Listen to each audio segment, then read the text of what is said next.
Play করবে। তো দেখা যাক জেমস গান এটাকে কীভাবে রিপ্রেজেন্টেড করে তোলা।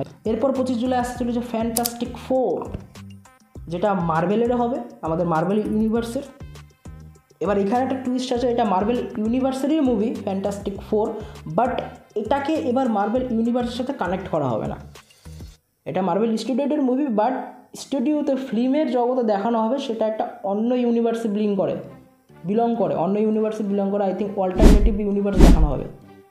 আমাদের মেইন যেটা মার্ভেল ইউনিভার্স সেটার সাথে কানেক্টেড না, এটা একটা অন্য ইউনিভার্স কানেক্টেড। এবার এখানে রুমার্স এর জন্যই ফ্যান্টাস্টিক ফোরের জন্য অতটা আমি এক্সাইটেড না, কারণ এখানকার সেরকম থিম সেরকম স্টোরি অতটা ইন্টারেস্টিং না। বাট এই মুভিটার জন্য এর জন্যই ইন্টারেস্টিং, কারণ এখানে RDJকে দেখা যেতে পারে ডক্টর ডুম হিসেবে। আমাদের কনফার্মেশন তো এটাই না, বা আমাদের তো এটা বলে দেয়নি যে ডক্টরস ডুম ডেতেই আমরা RDJকে দেখতে পারবো, তার আগেও দেখতে পারি কোনো মুভি।